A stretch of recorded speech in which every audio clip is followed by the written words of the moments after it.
Hello friends. आज वाली class में हम देखने वाले हैं कि कैसे एनिमेशन एग्जिस्ट करता है एंड्रॉयड के अंदर। मतलब हम एनिमेशन कैसे यूज़ कर सकते हैं एंड्रॉयड के अंदर और कैसे हमारी यूआई को और इम्प्रूव कर सकते हैं। अब क्वेश्चन आता है एनिमेशन होता क्या है। तो एनिमेशन जो है वो एक मूवमेंट ऑफ एन ऑब्जेक्ट, मतलब एक ऑब्जेक्ट का मूवमेंट है, या तो उसका मूवमेंट हो सकता है या फिर चेंज इन अ शेप, मतलब या फिर ऑब्जेक्ट क्या हो सकता है, बड़ा छोटा हो सकता है या फिर रोटेट हो सकता है। तो ये कुछ एट्रीब्यूट्स होते हैं एनिमेशन के विथ रेस्पेक्ट टू टाइम। तो टाइम यहाँ पे इंपॉर्टेंट है कि विथ रेस्पेक्ट टू टाइम जो भी चेंजेस आते हैं एक ऑब्जेक्ट के अंदर, वो सारा पार्ट किस में आता है, आपका एनिमेशन के अंदर। तो आज वाली सेक्शन में हम यही सीखने वाले हैं कि हम कैसे एक व्यू को या एक लेआउट को एंड्रॉइड के अंदर एनिमेट करवाएंगे। ठीक है, और कितने टाइप्स के एनिमेशन होते हैं, और अगर मेरे को मल्टीपल एनिमेशन एक साथ एग्जीक्यूट करना है तो वो कैसे पॉसिबल है।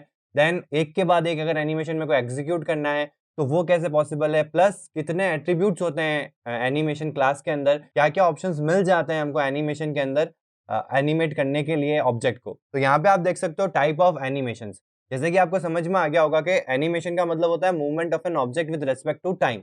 मतलब टाइम के रेस्पेक्ट में जो भी चेंजेस आते हैं एक ऑब्जेक्ट के अंदर, यानी कि वो या तो ऐसे मूवमेंट या ऐसे मूवमेंट, या आप ऑब्जेक्ट को बड़ा छोटा कर रहे हो या ऑब्जेक्ट को रोटेट कर रहे हो। ठीक है, तो वही सारे टाइप्स जो है वो एनिमेशन के अंदर हम यहाँ देखने वाले हैं। ठीक है, तो पहला टाइप जो है वो स्केल एनिमेशन है। स्केल एनिमेशन का मतलब क्या होता है कि कोई भी ऑब्जेक्ट को या तो आप छोटे से बड़ा कर देते हो या बड़े से छोटा करना है अगर आपको ऑब्जेक्ट को। यानी यहाँ ऑब्जेक्ट का मतलब क्या हो गया, हमारे एंड्रॉइड के अंदर व्यू हो गया या लेआउट हो गया। व्यू के अंदर क्या आते हैं, सारे व्यू ग्रुप्स के अंदर जो आपके व्यूज आते हैं, बटन, टेक्स्ट व्यू, या फिर लेआउट की बात करूँ तो लीनियर लेआउट के अंदर आपने कोई भी एक बॉक्स ले रखा है, कार्ड व्यू ले रखा है, उसको आपको एनिमेट करना है, यानी कि स्लाइड करवाना है या इधर से स्लाइड करवाना है, तो वो सारे इसी के अंदर ऑप्शंस आएंगे। अब स्केल की बात करूं मैं, तो स्केल मतलब आपको कोई व्यू को ऐसे छोटे से बड़ा करते हुए दिखाना है या फिर बड़े से छोटा करते हुए दिखाना है। अगर आपने स्टार्टिंग के वीडियोस के स्टार्टिंग में अगर देखते हैं अपन, तो ऐसा कुछ एनिमेशन आपको देखने को मिल जाता है। ठीक है, दूसरा एनिमेशन जो यहाँ पे है रोटेट एनिमेशन। रोटेट एनिमेशन का मतलब क्या होता है, जैसे कि आप सही समझ रहे हो, क्लॉकवाइज और एंटी क्लॉकवाइज रोटेशन दो ही केस में होते हैं। मतलब या तो आप ऐसे घुमाओगे या फिर ऐसे घुमाओगे। ठीक है, तो वो क्लॉकवाइज रोटेशन और एंटी क्लॉकवाइज रोटेशन, ये दोनों आप एक ऑब्जेक्ट पे लगा सकते हो यूजिंग रोटेट एनिमेशन। फिर आते हैं हम तीसरा जो ऑप्शन होता है एंड्रॉइड के अंदर एज ए एनिमेशन, वो होता है ट्रांसलेट। ट्रांसलेट यानी कि ऑब्जेक्ट को यहाँ से यहाँ मूव करना या फिर यहाँ से यहाँ मूव करना, या फिर आप डायगनली भी मूव करा सकते हो इसको। ठीक है, ये हो गया आपका एक्स एक्सिस के अंदर, ये हो गया आपका वाई एक्सिस के अंदर, और ये अगर आप दोनों एक्सिस में देते हो। ठीक है, अगर आपको डायरेक्टली 45 डिग्री पे लेना है तो आप क्या करोगे, एक्स में भी उतना ही चेंज दोगे जितना वाई में दोगे। तो आप डायगनली भी मूव करा सकते हो। अगर एक्स में ज्यादा दोगे तो वो एक्स से इंक्लाइंड होगा, और अगर वाई में ज्यादा दोगे तो वो वाई से इंक्लाइंड होगा। ठीक है, अब जो फोर्थ एनिमेशन है वो आपका है अल्फा एनिमेशन। अल्फा एनिमेशन का मतलब होता है ट्रांसपेरेंसी। जो अल्फा यूज करते हैं हम एंड्रॉइड के अंदर भी, वो हम उसकी ओपेसिटी डिक्रीज या इंक्रीज करने के लिए, मतलब कितना विजिबल है व्यू, कितना इनविजिबल है। और इसकी जो वैल्यूज होती है वो 0 और 1 के बीच में रहती है। यानी कि अगर 0 दे दिया आपने अल्फा किसी भी व्यू को, तो वो क्या हो जाएगा, इनविजिबल हो जाएगा। और अगर आपने 1 दे दी, जो कि बाय डिफॉल्ट होती है उसकी ओपेसिटी, तो अगर आप 1 दे देते हो तो वो पूरा विजिबल हो जाता है। 0.5 दोगे तो सेमी ट्रांसपेरेंट। तो आपने कहीं ऐसे एनिमेशंस देखे होंगे जिसमें व्यू जो है वो धीरे-धीरे आपको विजिबल होता है या फिर धीरे-धीरे इनविजिबल होने लग जाता है। तो ये जो सारा एनिमेशन है ये आता है आपका अल्फा के अंडर। ठीक है? अब कुछ एट्रीब्यूट्स होते हैं एक्सएमएल के, वो अपन एक बार देख लेते हैं। जब हम यूज़ करेंगे तो हमको आइडिया रहेगा कि एनिमेशन का ये इसके एट्रीब्यूट से क्या इम्पैक्ट लाता है एनिमेशन के अंदर। तो पहला एट्रीब्यूट है जो ड्यूरेशन, जो कि बहुत इंपॉर्टेंट एक एट्रीब्यूट है। कैसे? जैसे बिना ड्यूरेशन आप डिफाइन नहीं कर पाओगे एनिमेशन कितने टाइम के लिए होगा। जैसे कि अगर मैं बात करूँ, आपने एनिमेशन दे दिया, एनिमेशन के लिए सबसे इंपॉर्टेंट चीज़ होती है starting point and ending point. चाहे आप किसी भी रेस्पेक्ट में ले लो, जैसे ट्रांसलेट में लोगे तो एक्स पॉइंट होगा और एक एक्स का नॉट पॉइंट होगा, यानी कि स्टार्टिंग पॉइंट और एंडिंग पॉइंट, कि यहाँ से यहाँ मेरे को ऑब्जेक्ट को मूव करना है। ठीक है, अब क्वेश्चन आता है कि कितने टाइम में मूव करना है। जितना टाइम आप ज़्यादा दोगे, उतना जो एनिमेशन है वो स्लो हो जाएगा। जितना टाइम कम दोगे, उतना एनिमेशन तेज हो जाएगा। जैसे मैं आपको बोलूँ कि एक डेस्टिनेशन है, आपको यहाँ से उस डेस्टिनेशन पे जाना है। अब मैं आपको बोलता हूँ कि यार आपको उसको 10 मिनट में कवर करना है। ठीक है, वो जो एरिया है कवर करने का वो 5 मिनट का, आप 10 मिनट में, मैंने बोला आपको 10 मिनट में कवर करना है, आप 10 मिनट में वहाँ पहुँचने चाहिए। तो आप ऑब्वियसली बहुत धीरे चलोगे तब भी आप 10 मिनट में पहुँच जाओगे। लेकिन अगर मैं बोलूँ कि वही चीज़ आपको 2 मिनट में कवर करनी है, तो आपको दौड़ना पड़ेगा, आपको फास्ट होना पड़ेगा। वही चीज़ एनिमेशन के अंदर है। अगर टाइम कम कर देते हो आप, तो स्पीड फास्ट हो जाती है, टाइम ज़्यादा कर देते हो तो स्पीड स्लो हो जाती है। तो ड्यूरेशन का यहाँ इंपॉर्टेंट रोल होता है और ड्यूरेशन हमेशा मिली सेकेंड्स में जाता है। एंड्रॉइड में कोई भी जगह आप जहाँ पे भी टाइम दोगे तो वो हमेशा मिली सेकेंड्स में यूज आएगा, सेकेंड्स में नहीं। ठीक है, जैसे आपको 10 सेकंड भी करना है तो 10 इंटू 1000 यानी 10,000 आपको देना पड़ेगा एज अ वैल्यू। फिर दूसरा आता है आपका यहाँ पे फिल आफ्टर। फिल आफ्टर का मतलब क्या होता है, जैसे एक ऑब्जेक्ट यहाँ से यहाँ एनिमेट होकर आ गया, ठीक है, जैसे एनिमेशन खत्म होगा वो अपनी ओरिजिनल पोजीशन पे चला जाएगा। अब मैं चाहता हूँ कि नहीं, वो एनिमेट होके जो एनिमेशन की लास्ट पोजीशन है उसको ही फिल कर ले, मतलब वापस अपनी पोजीशन पे ना जाए, जहां पे एनिमेशन खत्म हुआ है वहीं पे वो स्टे हो जाए। तो उसके लिए मेरे को क्या करना पड़ता है, फिल आफ्टर ट्रू करना पड़ता है। नाम से समझ में आ रहा है, फिल आफ्टर यानी एनिमेशन के आफ्टर इसको फिल करना है उसी पोजीशन पे। तो हम अगर वहां ट्रू कर देते हैं, बाय डिफॉल्ट ये फॉल्स होता है। यानी कोई भी ऑब्जेक्ट को अगर आप एनिमेट करते हो तो एनिमेशन खत्म होने के बाद में उसकी जो प्रीवियस पोजीशन होती है या प्रीवियस स्टेट होती है वो अपनी मेंटेन कर लेता है। लेकिन मैं चाहता हूं कि नहीं, एनिमेशन खत्म होने के बाद में जो लास्ट पोजीशन थी एनिमेशन खत्म होने पे वही उसकी अब इनिशियल पोजीशन बन जाए। तो उसके लिए मेरे को क्या करना पड़ेगा, फिल आफ्टर ट्रू करना पड़ेगा। देन आता है इंटरपोलेटर। अब इंटरपोलेटर एनिमेशन में क्या रोल प्ले करता है, इंटरपोलेटर क्या करता है एक्चुअल में, जो rate of change of animation है उसको इम्पैक्ट लाता है। मतलब कि अगर आपको रेट ऑफ चेंज इंक्रीज करनी है, डिक्रीज करनी है या नॉर्मल रखनी है तो इंटरपोलेटर का जो रोल है वो बढ़ जाता है। जैसे कि अगर आप लीनियर रखोगे तो जो स्पीड है एनिमेशन की वो कांस्टेंट रहेगी। ठीक है, अब मैं चाहता हूँ कि नहीं, मेरे को तो स्पीड लास्ट में जाके तेज करनी है या तेज होते हुए धीरे करनी है एनिमेशन की, तो उसके लिए मेरे को क्या यूज करना पड़ेगा, एक्सेलरेटर। ठीक है, अगर मेरे को स्टार्टिंग में तेज रखनी है फिर एंडिंग में जाते धीरे रखनी है तो मेरे को क्या यूज करने पड़ेगा, डी एक्सेलरेटर। ठीक है, वैसे ही मेरे को बाउंस करवाना है, जैसे मैं यहाँ से यहाँ मूव करा रहा हूँ, लास्ट में मेरे को बाउंस एनिमेशन लेके आना है, तो उसके लिए आप बाउंस एनिमेशन भी यूज कर सकते हो। लेकिन इंटरपोलेटर में अगर आप बाउंस यूज करोगे तो वो ऑटोमेटिकली आपको ऐसे दिखाएगा बाउंस करता हुआ लास्ट में। जो भी एंडिंग पोजीशन होगी ना, जब भी एंड हो रहा होगा एनिमेशन तो वहां पे बाउंस होगा। ठीक है, तो ये काफी सारे रेट ऑफ चेंज जो होता है एनिमेशन के अंदर उनको कंट्रोल करने के लिए इंटरपोलेटर यूज आता है। देन आता है आपका ऑफसेट। अब ऑफसेट का मतलब क्या होता है, ऑफसेट नॉर्मली यूज आता है इसी के लिए कि भाई किसी चीज को छोड़ के स्टार्ट करना। तो यहाँ पे ऑफसेट का मतलब क्या है, जैसे ऑफसेट में आपको एक टाइम पूछा जाएगा, आप वो जो टाइम देते हो, जैसे मैं 2 सेकंड का ऑफसेट देता हूँ, तो ये एक्चुअल में क्या करेगा, 2 सेकंड के बाद में एनिमेशन को स्टार्ट करेगा। मतलब एक तरह से डिले हो गया। अगर मैं 5 सेकंड के बाद में एनिमेशन को स्टार्ट करना चाहता हूँ, यानी ट्रिगर तो आपके टाइम पे होगा लेकिन एक्चुअल में चलेगा वो ऑफसेट के बाद में। ठीक है, जैसे ही आपने एनिमेशन को स्टार्ट कर दिया, तो अगर आपने ऑफसेट दे रखा है तो 2 सेकंड या 5 सेकंड का जो भी ऑफसेट दे रखा है तब तक एनिमेशन स्टार्ट नहीं होगा। वो ऑफसेट का टाइम जैसे ही खत्म होगा तब आपका एनिमेशन जो है वो एक्चुअल में स्टार्ट होगा। तो ये कई बार ऐसे यूज आता है कि अगर आपको 2 एनिमेशन के बीच में स्पेस देना है, कि एक एनिमेशन खत्म हो उसके 2 सेकंड के बाद में दूसरा एनिमेशन स्टार्ट हो, बट वहाँ पे अगर आप डिले दोगे क्लास के अंदर तो उससे बेटर ऑप्शन है कि आप यहाँ पे एक ऑफसेट दे दो कि भाई हमको इसके बाद में इसको एनिमेशन को स्टार्ट तो करना है, लेकिन ये जो एनिमेशन है ये 1 सेकंड या 2 सेकंड के बाद में ट्रिगर हो। तो एक्चुअल में ट्रिगर तो वो एग्जैक्टली उसके बाद में ही हो जाएगा, लेकिन एक्चुअल में एनिमेशन जो स्टार्ट होगा वो 2 सेकंड के बाद में होगा क्योंकि आपने ऑफसेट में क्या दे रखा है, 2 सेकंड, 2000। ठीक है, अब आते हैं इसमें कोई भी एनिमेशन को ना आप रिपीट कर सकते हो। मतलब कि एक एनिमेशन की जो साइकिल होती है, वो एनिमेशन स्टार्ट हुआ, एंड हुआ, कितना टाइम था वो उस टाइम के अकॉर्डिंग में उसने कवर अप किया और एनिमेशन एंड हो गया। ठीक है, ये एक साइकिल होती है एनिमेशन की। अब मैं चाहता हूँ इसी साइकिल को मैं रिपीट मोड में लगा दूँ। मतलब कि मेरे को 4 बार ये एनिमेशन करवाना है, तो मैं क्या यूज़ करूँगा, रिपीट काउंट यूज़ करूँगा। अब यहाँ काउंट के अंदर आपके पास 2 ऑप्शन होता है, या तो आप नंबर डिफाइन कर दो कि आपको कितनी बार रिपीट करना है, या फिर आप क्या कर सकते हो, इन्फिनाइट भी दे सकते हो। इन्फिनाइट का मतलब क्या होगा कि ये लूप में चलता रहेगा, मतलब कभी एंड होगा ही नहीं है। इनफाइनाइट मतलब कोई भी एक ऐसा नंबर जो इनडिफाइंड है, तो वो चलता ही रहेगा एनिमेशन रिपीट मोड के अंदर। ठीक है, और अगर आप चाहते हो कि नहीं मेरे को तो 5 बार रिपीट करना है, तो आप रिपीट काउंट में दोगे 4। अब आप क्वेश्चन आता है कि सर 4 बार क्यों रिपीट, तो हमको 5 बार करना है। एक्चुअल में जो आप एनिमेशन स्टार्ट कर रहे हो वो 1 बार हो चुका है। ठीक है, हमको 4 बार और चलाना है, तो एक्चुअल में आपको 5 बार चलाना है, रिपीट आपको 4 बार करना है। तो ये कई बार कन्फ्यूजन होता है कि रिपीट 4 बार कर रहे हैं, तो रिपीट 4 बार कर रहे हैं और 1 बार एक्चुअल में एनिमेशन चलेगा, तो एक्चुअल में 5 बार चलेगा। ठीक है? देन आता है रिपीट मोड। अब क्वेश्चन ये अराइज़ करता है कि यार रिपीट कर तो रहे हैं लेकिन रिपीट का मोड क्या होने वाला है? तो देखो बाय डिफ़ॉल्ट जो रिपीट का मोड होता है वो रीस्टार्ट होता है। रीस्टार्ट का मतलब क्या होता है कि ये एनिमेशन यहाँ से यहाँ आया, ठीक है? खत्म हो गया, अब वापस अपनी पोज़ीशन पे चला जाएगा, आपको नहीं दिखेगा पीछे जाता हुआ।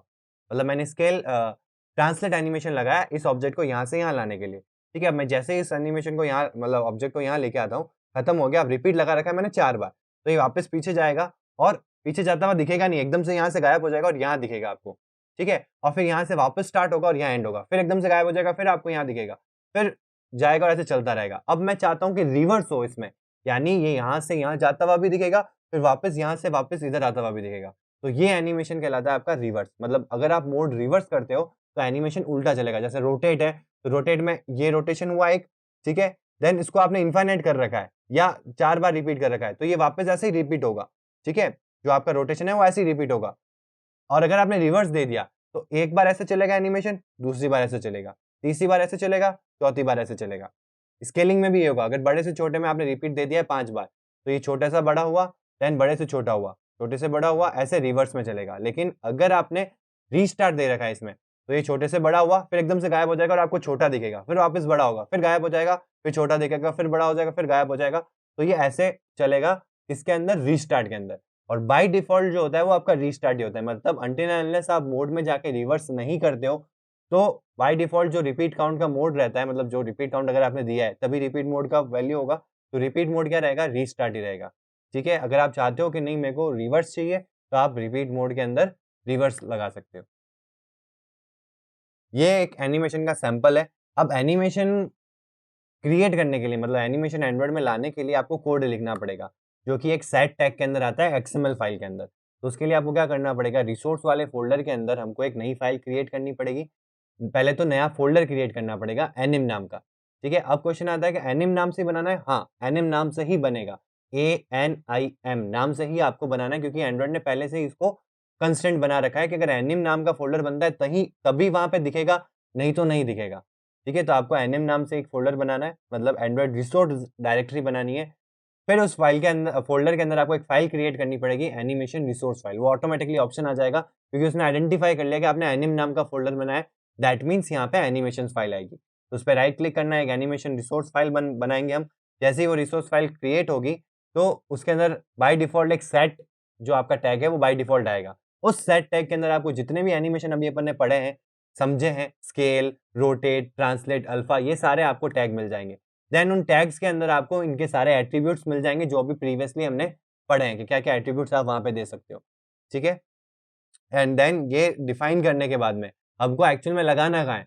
एक व्यू के ऊपर लगाना है, तो व्यू की हमने जावा क्लास में आईडी फाइंड कर रखी होगी, तो वहीं पे हम एनिमेशन को पहले तो कॉल करेंगे, एक एनिमेशन वेरिएबल में लेंगे, देन उस एनिमेशन वेरिएबल को हम एक व्यू पे सेट करेंगे बाय यूजिंग एनिमेशन, जो भी आप जिस भी व्यू के ऊपर आपको सेट करना है। जैसे ये व्यू है, तो व्यू डॉट स्टार्ट एनिमेशन, और उस एनिमेशन को कॉल कर देंगे। आप सेट एनिमेशन भी यूज़ कर सकते हो और स्टार्ट एनिमेशन भी यूज़ कर सकते हो। इन दोनों का डिफरेंस क्या है, ये हम प्रैक्टिकली जब इम्प्लीमेंटेशन पे आएँगे तब आपको पता चलेगा। तो स्टार्ट करते हैं प्रैक्टिकल इम्प्लीमेंटेशन। तो यहाँ पे मैं एक नया प्रोजेक्ट क्रिएट कर रहा हूँ। तो यहाँ हमारा प्रोजेक्ट क्रिएट हो चुका है, अब हम स्टार्ट करने वाले हैं एनिमेशन। तो एनिमेशन क्रिएट करने से पहले हम देख लेते हैं हमारे लेआउट के अंदर हमको किसके ऊपर एनिमेशन लगाना है, मतलब एक व्यू के ऊपर हम एनिमेशन लगाने वाले हैं। तो कोई भी व्यू ले सकते हो, मैं यहाँ पे एक टेक्स्ट व्यू ले रहा हूँ, ठीक है? आप किसी के ऊपर भी, कोई भी व्यू के ऊपर, लेआउट व्यू, किसी के ऊपर भी, कार्ड व्यू, किसी के ऊपर भी आप एनिमेशन लगा सकते हैं। इवन रिसाइक्लर व्यू के अंदर जो आइटम्स होते हैं लिस्ट के अंदर, वो भी लिस्ट के आइटम्स के ऊपर भी आप लगा सकते हो। मैं यहाँ पे एक टेक्स्ट व्यू लेने वाला हूँ। टेक्स्ट व्यू पे हम एनिमेशन, जो टेक्स्ट व्यू है, जो व्यू है, उसके ऊपर हम एनिमेशन परफॉर्म करेंगे और 4 बटन ले लूँगा। पहला बटन होगा रोटेशन, दूसरा बटन होगा स्केल, तीसरा बटन होगा ट्रांसलेट एंड फोर्थ बटन होगा अल्फा। तो हम चारों पे अलग-अलग एनिमेशन परफॉर्म करेंगे और करेंगे एक ही व्यू के ऊपर, ताकि हमको आइडिया हो जाए और डिफरेंस भी क्लियर हो जाए कि सारे एनिमेशन होते कैसे हैं और एग्ज़ीक्यूशन कैसे होता है उनका। तो यहाँ पे एक छोटा-सा टेक्स्ट व्यू बना देते हैं।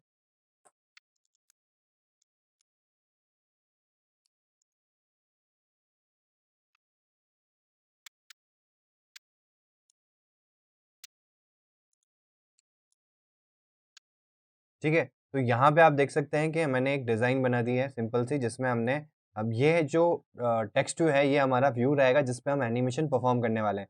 ठीक है? और 4 बटन ले लिए हैं जो डिफरेंट एनिमेशन परफॉर्म होंगे जिनके ऊपर। ठीक है? तो हम क्या करेंगे, सबसे पहले 4 फाइल्स क्रिएट करेंगे, एक ट्रांसलेट के लिए, एक रोटेट के लिए, एक स्केल के लिए और एक अल्फा के लिए। देन इनके क्लिक के ऊपर हम ये जो फाइल्स हैं, इनको एग्ज़ीक्यूट करेंगे इसी पर्टिकुलर व्यू के ऊपर। तो स्टार्ट करते हैं। तो जब भी आपको एनिमेशन फाइल क्रिएट करनी है, तो हमको कहाँ जाना पड़ेगा, रिसोर्स के अंदर, यानी कि रिसोर्स फ़ोल्डर जो है, यहाँ पे आपको जाना है और यहाँ पे राइट क्लिक कर देना है। जैसे ही आप राइट क्लिक करोगे तो न्यू का ऑप्शन आएगा। न्यू के अंदर आपको क्या करना है, एंड्रॉइड रिसोर्स डायरेक्टरी, आप यहाँ देख सकते हो एंड्रॉइड रिसोर्स डायरेक्टरी। डायरेक्टरी का मतलब होता है फ़ोल्डर। तो ध्यान रखना हमेशा हम अभी तक जो क्रिएट करता है वो फाइल क्रिएट करता है। हम पहली बार क्या कर रहे हैं, एनिमेशन के लिए हम एक डायरेक्टरी बना रहे हैं, यानी कि एक फ़ोल्डर क्रिएट कर रहे हैं। तो जब भी आपको फ़ोल्डर क्रिएट करना हो तब आपको क्या करना है, एंड्रॉइड रिसोर्स डायरेक्टरी पे क्लिक करना है। और एक चीज़ का और ध्यान रखना है कि हमको एनिमेशन के लिए बनाना है, तो आप यहाँ पे जो वैल्यूज़ है इसमें भी सेलेक्ट कर सकते हो एनिम, यहाँ से भी। और अगर आपको यहाँ से नहीं पता चल रहा क्योंकि काफ़ी ज़्यादा कन्फ्यूजन क्रिएट कर देता है, तो सिर्फ़ और सिर्फ़ ये ध्यान रखना है कि ये जो फ़ाइल ऊपर नेम जो आ रहा है ना, इसको आप बस क्लियर कर दो और यहाँ पे ANIM, बस सिंपल सा ANIM, इस स्पेलिंग में मिस्टेक नहीं होनी चाहिए, ANIM और ओके कर देना। ये ऑटोमेटिकली एनिमेशन टाइप वाला ही फ़ोल्डर बनाएगा, क्योंकि एनिम एक कीवर्ड है जो पहले से कांस्टेंट बना हुआ है, तो वो यहाँ पे एग्ज़िस्ट करता है, ठीक है? मतलब कि अगर आप एनिम के अलावा कोई फ़ोल्डर बनाते जो उस लिस्ट में नहीं था, तो शायद प्रोजेक्ट का जो सोर्स कोड है, जहाँ पे भी ये सी ड्राइव, डी ड्राइव, जहाँ पे भी फ़ोल्डर में स्टोर होगा, वहाँ ज़रूर फ़ोल्डर बन जाएगा, लेकिन ये जो रिसोर्स के अंदर नीचे आपको ये फ़ोल्डर दिख रहे हैं, यहाँ पे वो फ़ोल्डर नहीं आता, ठीक है? तो एनिम फ़ोल्डर के नाम से कांस्टेंट है, इसलिए यहाँ पे आप देखोगे कि एनिम यहाँ पे आ चुका है, ठीक है? और यहाँ पे अगर आप देखोगे राइट क्लिक करने पे, जैसे ही मैं न्यू पे क्लिक करता हूँ, तो ऑटोमेटिकली एनिमेशन रिसोर्स फाइल का ऑप्शन आने लग गया। यानी कि उसने कीवर्ड से पहचान लिया, एनिम नाम के कीवर्ड जब भी आएगा, दैट मीन्स वो एनिमेशन के लिए आता है, ठीक है? तो हम यहाँ पे क्या करेंगे, अब एनिमेशन पे राइट क्लिक किया, वहाँ पे एक एनिमेशन रिसोर्स फाइल, और जो भी आपको एनिमेशन का नाम रखना है वो आप रख लेना, ठीक है? ध्यान रखना फिर से हम रिसोर्स फाइल के अंडर है, मतलब रिसोर्स फ़ोल्डर के अंडर है, तो यहाँ पे नेमिंग कन्वेंशन का आपको ध्यान रखना पड़ेगा, यानी कि कैपिटल लेटर कहीं नहीं आना चाहिए, स्टार्टिंग विद नंबर नहीं होना चाहिए, बीच में कहीं पे भी बीच में स्टार्टिंग में कहीं पे भी स्पेशल कैरेक्टर नहीं होने चाहिए, सिर्फ़ और सिर्फ़ underscore as a special character आप यूज़ कर सकते हो। तो वही करेंगे हम यहाँ पे। तो पहला वाला जो है मैं ट्रांसलेट के लिए बना रहा हूँ, तो मूव एनिमेशन उसका नाम देता हूँ मैं। तो मूव कर देते हैं सिंपल सा इसका नाम, ठीक है? यहाँ पे आप देखोगे कि सेट नाम का, जैसे कि मैंने आपको पहले बताया था, सेट टैग जो होगा उसी के अंडर आपके सारे एनिमेशंस मिलेंगे, तो बाय डिफ़ॉल्ट यहाँ पे टैग आ चुका है। अब हमको इसके अंडर, यानी कि जहाँ टैग ओपन हो रहा है और जहाँ टैग क्लोज़ हो रहा है उसके बीच में जाके यहाँ पे हमको एनिमेशंस डिस्क्राइब करना है, मतलब एनिमेशन का कोड लिखना है। तो अब सबसे पहले जैसे ही मैं टैग स्टार्ट करता हूँ, तो आप यहाँ देख सकते हो कि चारों ऑप्शंस मिल रहे हैं, अल्फ़ा, रोटेट, स्केल, ट्रांसलेट, और जो सेट है वो नेस्टेड के लिए है, ठीक है? यहाँ पे कहीं उसकी ज़रूरत पड़ेगी नहीं। तो सबसे पहले हमको ट्रांसलेशन करना है, यानी कि मूव करना है ऑब्जेक्ट को। तो हम क्या करेंगे, यहाँ पे ट्रांसलेट पे क्लिक कर देते हैं, ठीक है? जैसे ही ट्रांसलेट पे जाता हूँ, अब चीज़ आती है कि आपको किस डायरेक्शन में मूव करना है। आइदर एक्स डायरेक्शन में और वाई डायरेक्शन में, यानी कि आपकी जो हॉरिजॉन्टल होगी वो एक्स में होगी और वर्टिकल वो वाई में होगी। तो यहाँ पे आप देख सकते हो from X delta to X delta, और तीसरा जो मिल रहा है आपको from Y delta to Y delta, यानी कि एक्स का कौन-सा इनिशियल पार्ट और एक्स का कौन-सा फाइनल पार्ट, वाई का कौन-सा इनिशियल पार्ट और वाई का कौन-सा फाइनल पार्ट। अगर आप चारों दे देते हो, तो फिर ये डायगोनल मूव होगा। मतलब एक्स में भी मूव हो रहा है और वाई में भी मूव हो रहा है। तो रिजल्टेंट कहाँ निकलता है?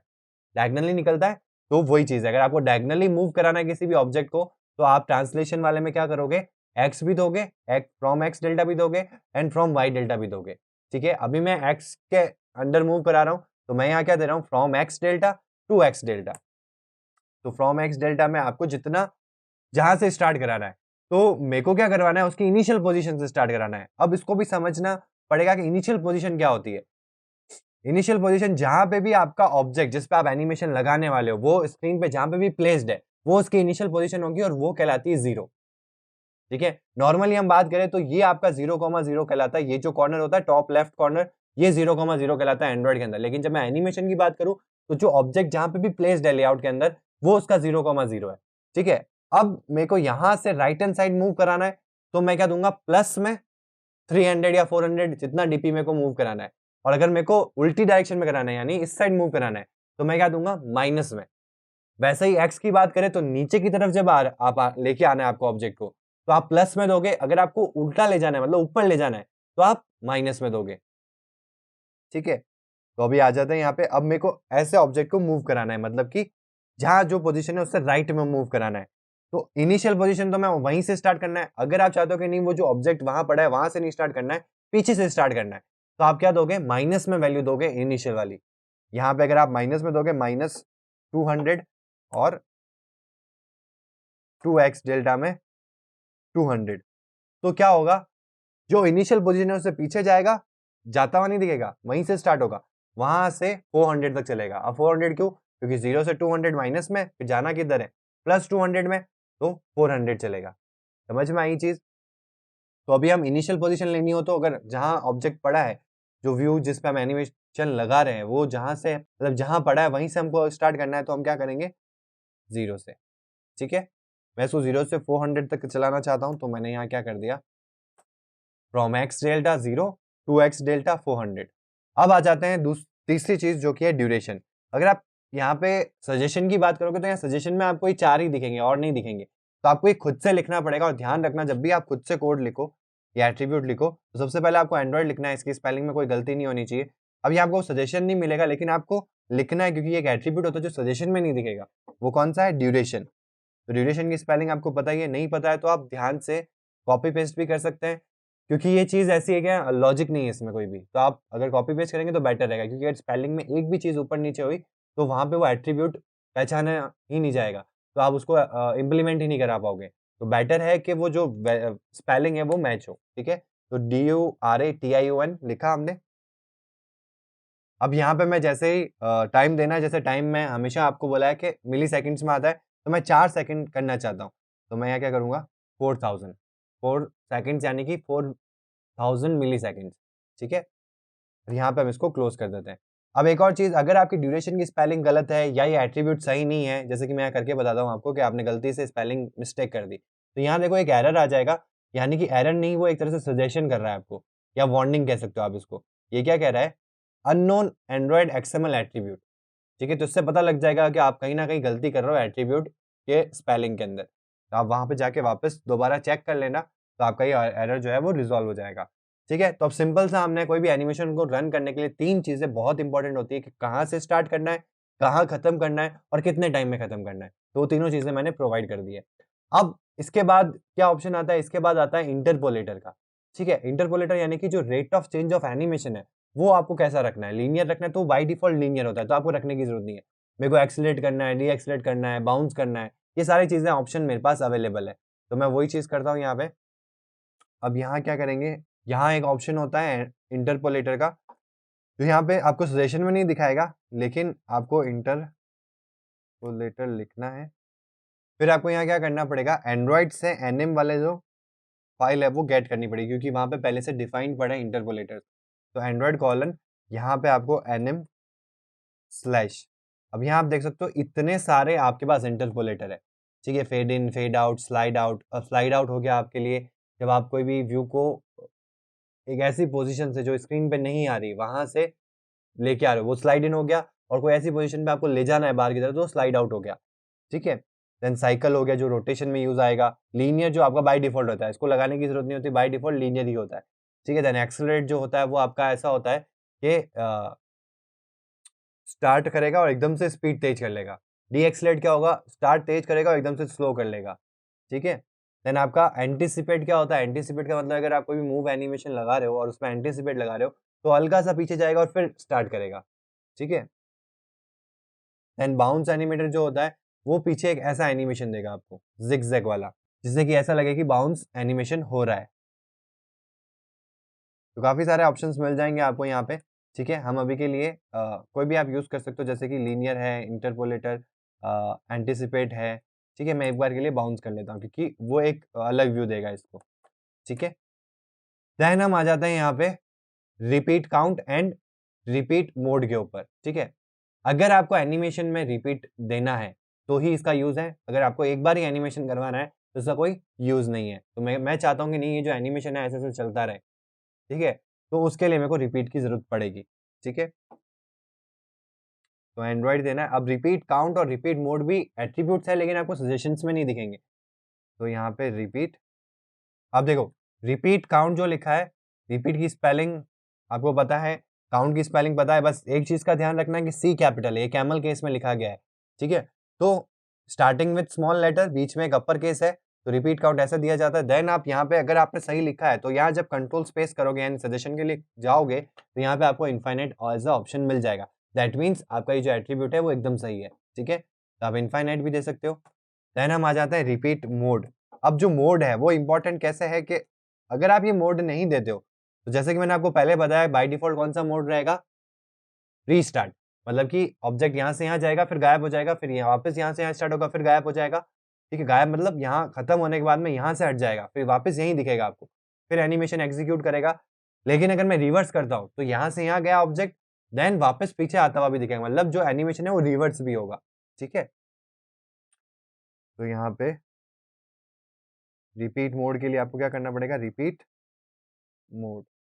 यहाँ पे जैसे ही कंट्रोल स्पेस दोगे तो ये आपको दो ऑप्शंस दिख जाएंगे। ठीक है, दैट मीन्स रिपीट मोड जो है वो आपने सही लिखा है। इसमें भी आप ध्यान देना कि रिपीट मोड जो है में एम कैपिटल है।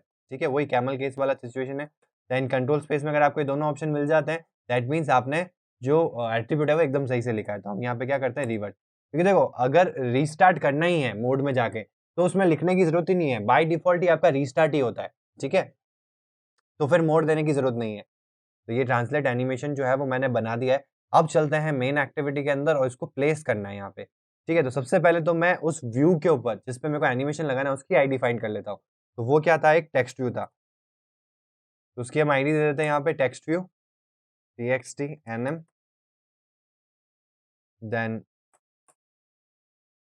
यहाँ पे उसकी आईडी फाइंड कर देते हैं equals to find view by ID r.id.txt nm। अब क्या करना है, अब आपको करना है कि जो मूव फाइल आपने बनाई है इसको एज अ वेरिएबल आपको जावा में लेके आना, जावा वाली फाइल पे लेके आना है, क्योंकि Java is a collection of three things, methods, objects and variables. तो आपको इन तीनों में से एक चीज में लाना पड़ेगा, तभी आप इसको उस व्यू के ऊपर सेट कर पाओगे। तो हम एक एनिमेशन का वेरिएबल लेंगे यहाँ पे, एनिमेशन क्लास। जैसे ही आप एंटर करोगे एनिमेशन क्लास ऊपर इंपोर्ट हो जाएगी। ठीक है, इस क्लास का हमको एक ऑब्जेक्ट बनाना है, क्योंकि वो जो फाइल है उससे एक ऑब्जेक्ट जो क्रिएट होगा वो इसी फाइल का क्रिएट होगा। तो एनिमेशन, इसका नाम मैं क्या करता हूँ, जैसा मैंने उस फाइल का नाम दिया मैं वही रख देता हूँ। ऐसा कोई ज़रूरी नहीं है, ये सिर्फ और सिर्फ कंफ्यूजन ना क्रिएट हो इसलिए मैं उनका नाम सेम रखता हूँ। ठीक है, आप कोई भी नाम दे सकते हो। इक्वल्स टू, अब यहाँ पे जरूरत पड़ेगी एनिमेशन यूटिल्स के अंदर एक स्टैटिक मेथड होता है डॉट लोड एनिमेशन। स्टैटिक कैसे हुआ, क्योंकि इसके आगे न्यू कीवर्ड की जरूरत नहीं पड़ रही है आपको। ठीक है, तो जैसे ही लोड एनिमेशन को हम कॉल करते हैं तो देखो लोड एनिमेशन का रिटर्न टाइप आप राइट हैंड साइड में देख सकते हो, एनिमेशन रिटर्न कर रहा है। ठीक है, और ये मेथड जो है वो आपको किस क्लास से मिलता है, एनिमेशन यूटिल्स क्लास में मिलता है। तो हमने क्या किया, animation utils dot load animation. और इसको दो चीजें चाहिए, एक तो कॉन्टेक्स्ट कि भाई ये कौन से एक्टिविटी से कॉल हो रहा है, यानी रेफरेंस चाहिए उस क्लास का, और दूसरा क्या चाहिए, आईडी। आईडी यानी कि पाथ, कि किस पाथ पे वो फाइल पड़ी है जहां पे आपने एनिमेशन का कोड लिखा है।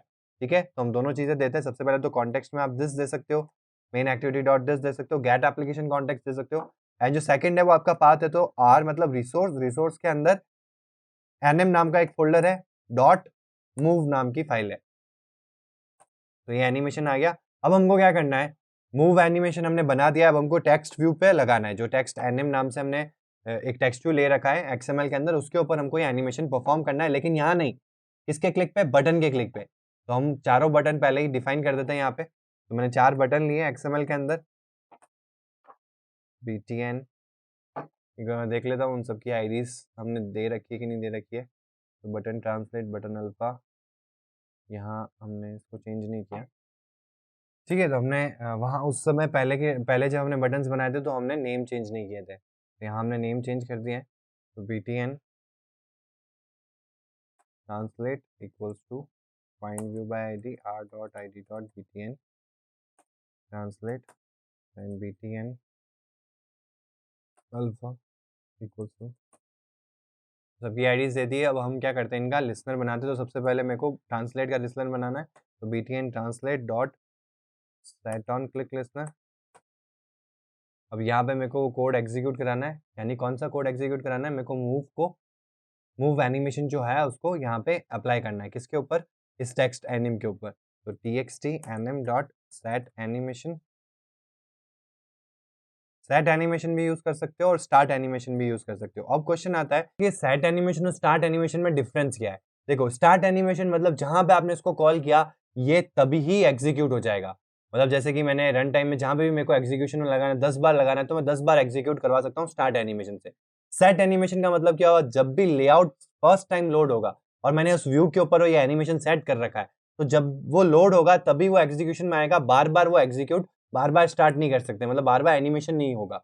ठीक है, लेकिन स्टार्ट का मतलब क्या है, जब भी आपको इसकी जरूरत पड़ी आप स्टार्ट कर सकते हो।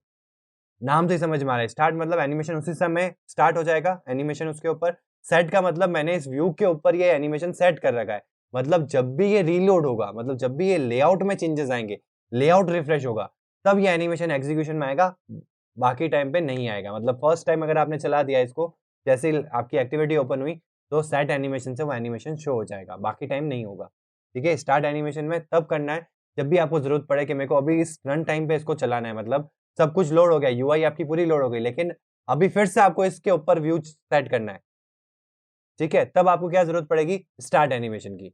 और आप चाहते हो कि नहीं, जब फर्स्ट टाइम लेआउट लोड हो या फिर जितनी टाइम भी लेआउट रिफ्रेश हो तभी एनिमेशन एग्जीक्यूट हो, बाकी कहीं पे भी एग्जीक्यूट नहीं हो तो हम सेट एनिमेशन देंगे। तो मैं यहाँ पे एनिमेशन जो है वो स्टार्ट कर लेता हूँ। मोस्टली केसेस में आपका जो एनिमेशन है वो स्टार्ट ही यूज आएगा, बट ऐसे केसेस होंगे जैसे स्प्लैश एक्टिविटी बना रहे हो जिसमें फर्स्ट टाइम ही जब लेआउट इनिशियलाइज होता है तभी एनिमेशन होना चाहिए, तब हम क्या करते हैं, start animation set animation use करते हैं। बाकी टाइम हमेशा क्या करेंगे, हम स्टार्ट एनिमेशन को यूज करेंगे। तो यहाँ पे मैं सिंपल सा क्या हुआ, start text एनिम dot start animation और ब्रैकेट में क्या पास कर दूंगा मैं, मूव क्लास का जो एनिमेशन क्लास का जो मैंने मूव ऑब्जेक्ट बनाया था मूव नाम से, वो मैंने यहाँ पे पास कर दिया है।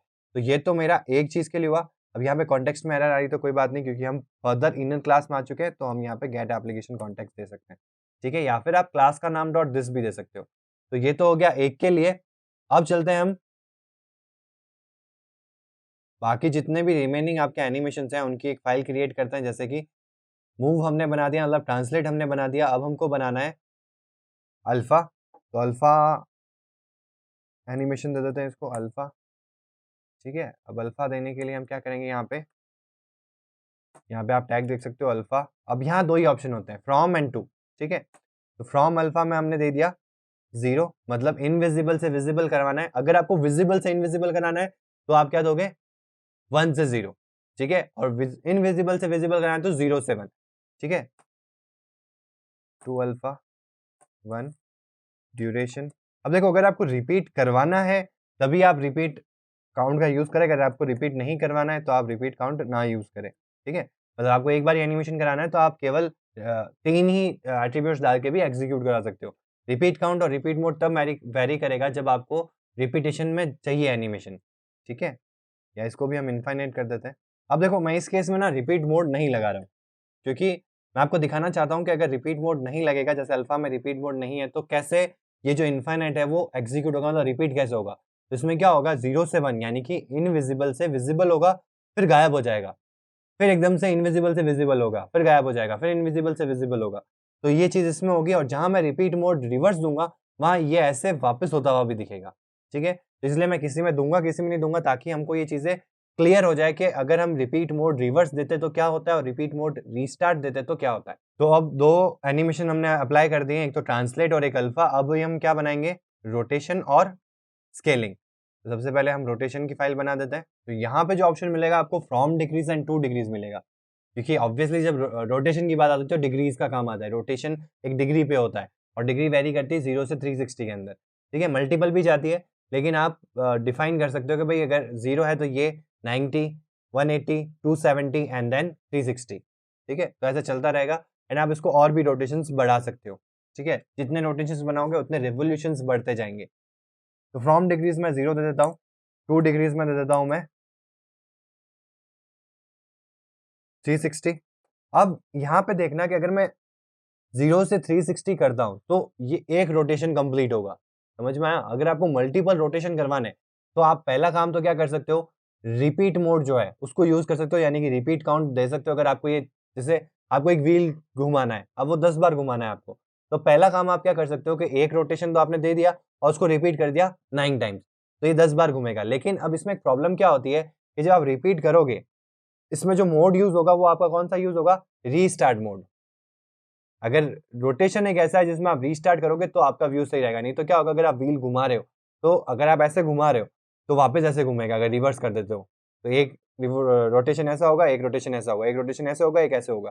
तो वैसा नहीं करना है। अगर आपको ऐसा नहीं चाहिए तो आपको अगर नॉर्मल रोटेशन चाहिए, जैसे फैन रोटेट करता है, स्पून रोटेट करता है, या जो आपके वॉच के आर एंड्स और मिनट एंड होते हैं वो कैसे रोटेट करते हैं, तो वो सारी चीज़ें एक सिंक्रोनाइज वे में यूज़ करते हैं।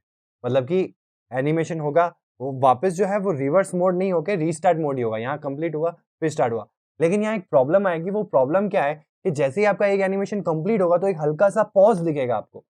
ठीक है, क्योंकि एक एनिमेशन और दूसरे एनिमेशन को स्टार्ट होने में रिपीट में भी अगर आपने लगा रखा है तो हल्का सा पॉज दिखता है, क्योंकि उनकी स्पीड इतनी वेरी होती है कि जब वो पॉज हल्का सा भी स्पीड में चेंज आता है तो आपको पॉज दिख जाता है। तो आपका ये जो रोटेशन होगा वो ऐसे होगा, 1 फिर 2 फिर 3, अगर आपने रिपीट के थ्रू किया। अब मैं चाहता हूँ कि नहीं ये स्मूथली चले, ऐसे ऐसे चलता रहे, तो उसके लिए आपको क्या करना पड़ेगा, ये जो 0 से 360 दिया है इसकी जगह अगर मैं 3600 डिग्री दे दूंगा, तो अगर आपको पता होगा कि अगर आप जितनी ज्यादा डिग्री बढ़ाते हो उतने आपके नंबर ऑफ रिवॉल्यूशन जो है वो बढ़ जाते हैं। तो अगर मैं यहाँ पे 0 से 3600 डिग्री दे देता हूँ तो क्या होगा, 10 बार एक बार में ही रोटेट होगा। अब इस टाइम आपको क्या करना पड़ेगा, जो ड्यूरेशन आप दे रहे हो वो थोड़ी ज्यादा रखनी पड़ेगी, नहीं तो ये बहुत तेज घूमेगा, क्योंकि हम पहले एक रिवॉल्यूशन के लिए जो टाइम दे रहे थे अब वो हम एक में ही दे रहे हैं पूरा, तो इसलिए आपको थोड़ा टाइम बढ़ा देना होगा। ठीक है, तो यहाँ पे मैं जो टाइम देने वाला हूँ, एंड्रॉइड ड्यूरेशन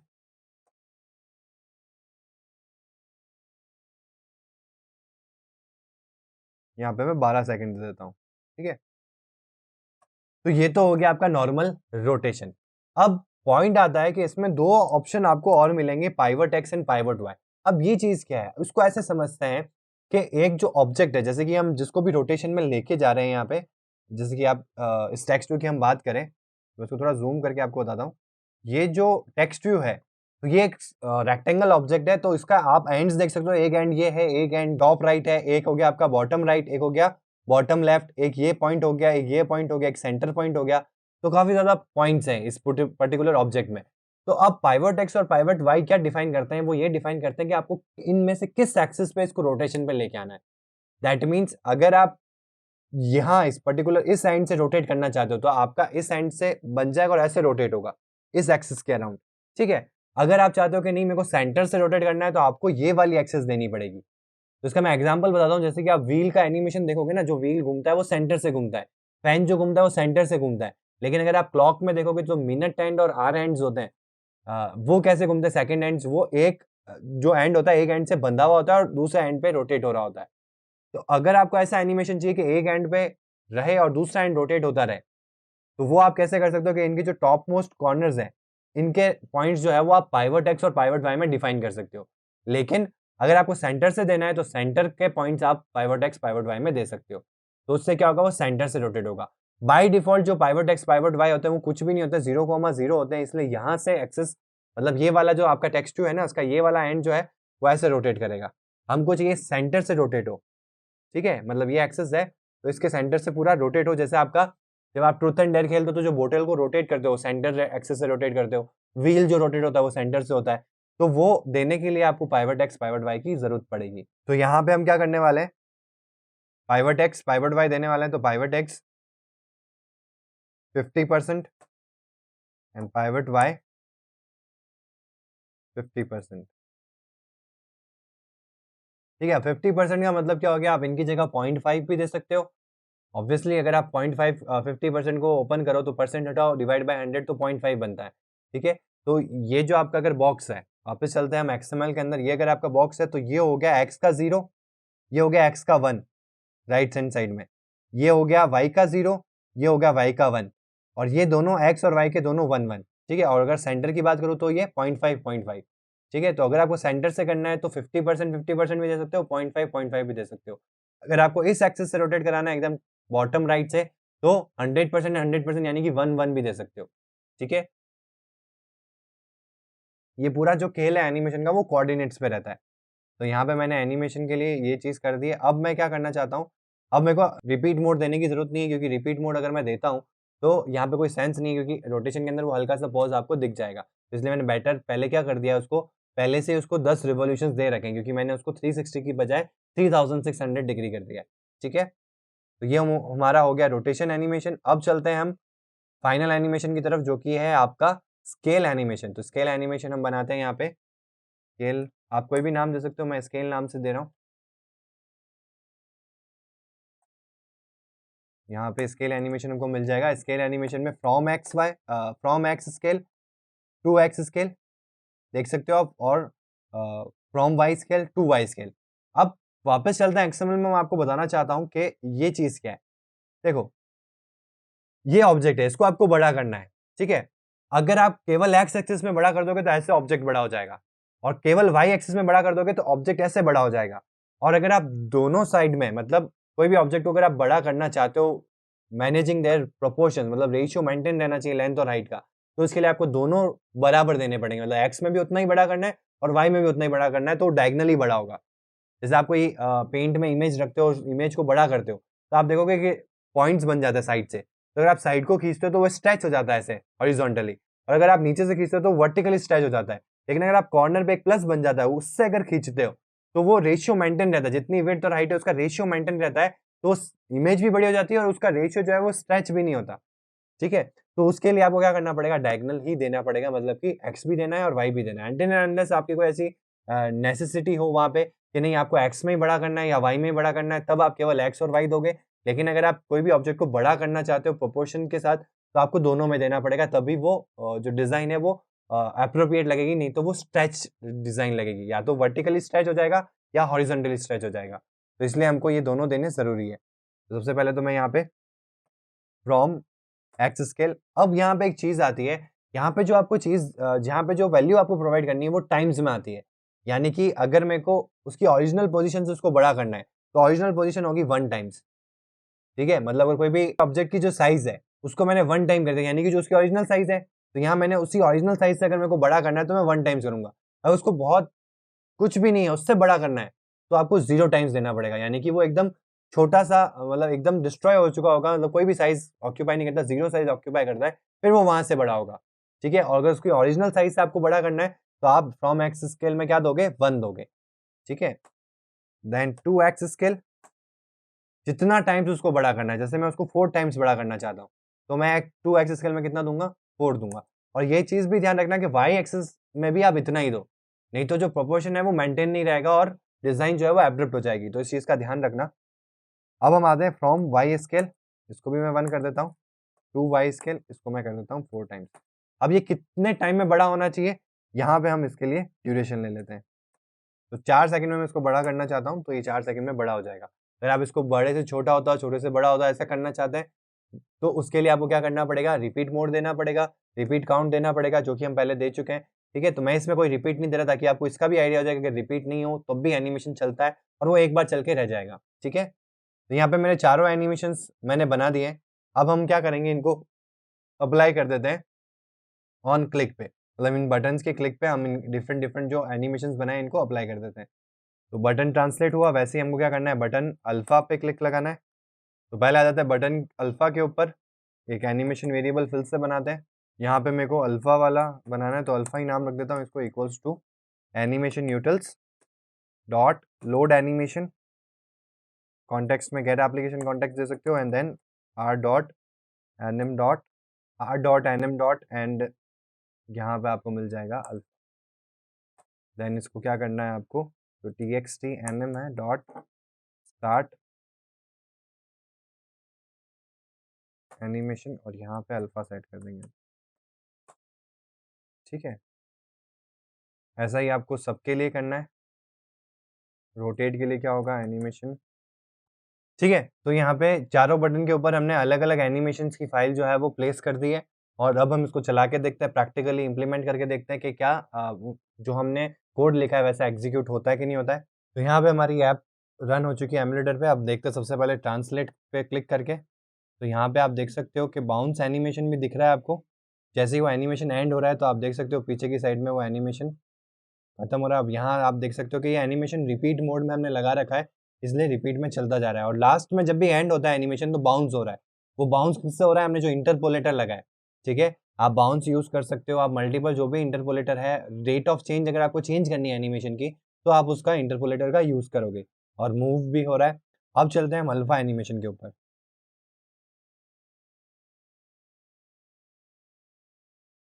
तो यहाँ पे आप देख सकते हो अल्फा के केस में जो हमने अल्फा यूज किया था यहाँ पे, तो अल्फा में 0 से 1 किया था एंड ड्यूरेशन 4 सेकंड के अंदर वो क्या होगा, विजिबल इनविजिबल से विजिबल होगा, और रिपीट काउंट जो है वो इनफाइनाइट है। और बाय डिफॉल्ट जब मोड नहीं देते तो क्या होता है, रीस्टार्ट होता है। तो आप यहाँ देख सकते हो कि विजिबल इनविजिबल से विजिबल होता है और एकदम से गायब हो जाता है। यहीं अगर आपने रिपीट मोड रिवर्स किया होता तो ये आपको वापस इनविजिबल होता हुआ दिखता। ठीक है, तो ये डिफरेंस रहता है रीस्टार्ट और रिवर्स के अंदर। अब रोटेशन पे मैंने क्लिक किया है तो यहाँ पे आप रोटेट के अंदर देख सकते हो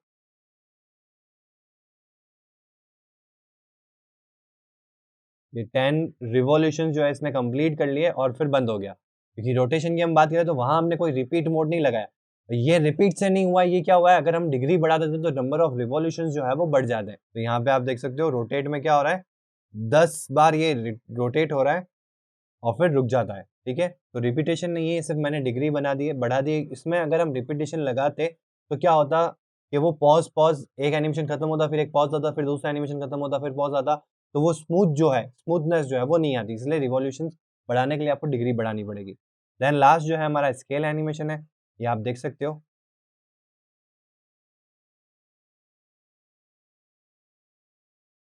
अब क्वेश्चन आता है कि सेंटर से क्यों नहीं बढ़ा हुआ। अभी आप देख सकते हो कि सेंटर से नहीं हो रहा है, ये एक पॉइंट, जैसे कि ये एक ऑब्जेक्ट है तो इस पॉइंट से ये बड़ा हो रहा है। ठीक है, तो हमने तो वहां पे pivot X pivot Y scale वाले फाइल में चलते हैं, वहां पे देखो पाइवट एक्स पाइवट वाई के अंदर यहाँ हमने देखो पाइवट एक्स और पाइवट वाई तो कोई प्लेस ही नहीं किया, तो यहाँ पे भी पाइवट एक्स और पाइवट वाई जो है वो ऑप्शन आता है। तो यहाँ पे हम पाइवट एक्स जो है वो दे देते हैं 50% एंड पाइवट वाई भी 50%। तो अब क्या होगा, इस सेंटर से बड़ा होगा। जैसे रोटेशन में तो एक इंपॉर्टेंट पार्ट था कि अगर आपको सेंटर से रोटेट करना है तो वहाँ पाइवट एक्स पाइवट वाई देना ही पड़ेगा। अगर आपको बड़ा करना है ऑब्जेक्ट को तो उसमें भी आपके पास ऑप्शन है कि अगर आप सेंटर से बड़ा करते हो तो आपके स्क्रीन पे ऐसे आएगा, ऐसे छोटा होगा। ठीक है, और अगर आप कॉर्नर से करना चाहते हो तो ऐसे बड़ा होगा। ठीक है, ऐसे इस पर्टिकुलर प्रोपोर्शन में बड़ा होगा। तो वो डिपेंड करता है कि आपको किस एंगल में उसको स्केल को बड़ा छोटा करना है। ठीक है, तो इसको चला के देखते हैं क्या ये चेंजेस अप्लाई हुए। तो अब जब हम स्केल पे क्लिक करेंगे तो इस सेंटर से आपको बड़ा होता हुआ दिखेगा। ठीक है, एंड यहाँ पे भी मैंने कोई रिपीट नहीं लगाया, तो ये सिर्फ एक बार बड़ा होगा और फिर वापस अपनी पोजीशन पे आके रुक जाएगा। तो यहाँ पे आप देख सकते हो कि सेंटर से ये जो टेक्स्ट है वो बड़ा हो रहा है और फिर एनिमेशन जैसे ही खत्म हुआ तो वो क्लोज हो गया। ठीक है, इसमें एक और चेंज करते हैं, अगर उसको बड़े से छोटा होता हुआ भी अगर आपको देखना है तो आप इसमें सबसे पहला काम तो क्या करोगे, एंड्रॉइड रिपीट काउंट। काउंट में यहाँ पे अगर मेरे को इन्फिनिटी लगाना है तो आप इन्फिनिटी भी लगा सकते हो, एंड अगर आपको कोई पर्टिकुलर काउंट देना है तो स्टैटिक काउंट भी दे सकते हो। देन आता है इसमें एंड्रॉइड कॉलन रिपीट मोड। तो अब मैं रिवर्स लगाने वाला हूँ। ठीक है, अभी तो हमने क्या किया, पहले देखा कि रिपीट मोड नहीं हो रहा है, फिर हम रिपीट मोड लगा रहे हैं काउंट के साथ में। तो अब हम देखेंगे कि क्या चेंजेस आते हैं। ठीक है, बाकी सब एनिमेशन में हमने पहले ही लगा दिया था, तो इसलिए मैंने एक एनिमेशन को सिलेक्ट किया है, उसमें पहले से रिपीट नहीं लगा था, अब मैं उसमें लगाता हूँ तो देखेंगे अपन क्या चेंजेस होते हैं। तो मैं इसको रिवर्स कर देता हूँ। ठीक है, इनफाइनाइट कर दिया, अब इसको चला के देखते हैं तो आपको पता चलेगा क्या चेंजेस आते हैं। मतलब अभी ये बड़ा होगा, फिर आपको वापस छोटा होता हुआ दिखेगा, फिर वापस बड़ा होगा, फिर आपको छोटा होता हुआ दिखेगा। तो ये रिपीट का रोल है इसके अंदर। ये ऑब्जेक्ट बड़ा हो रहा है, ठीक है, अभी वापस आपको ऑब्जेक्ट छोटा होता हुआ दिखेगा। ठीक है, और ये इनफाइनाइट टाइम तक चलता रहेगा, क्योंकि हमने रिपीट काउंट कितना दिया, इनफाइनाइट। अगर आप 5 बार देते या 6 बार देते तो 3 बार बड़ा होते हुए 3 बार छोटा होता हुआ दिखता आपको। 5 बार देते तो 3 बार बड़ा होता हुआ 2 बार छोटा होता हुआ दिखता आपको। ठीक है, तो ऐसे एनिमेशन जो है आप एंड्रॉयड में लगा सकते हैं। कितने टाइप्स के एनिमेशन होते हैं, क्या उनके एट्रीब्यूट्स होते हैं, क्या उनका यूज़ होता है, क्या उनका रोल होता है और वो कैसे डिफरेंट है आपस में, वो आज वाली क्लास में हमने सीखा। आज की क्लास के लिए इतना ही। Thank you.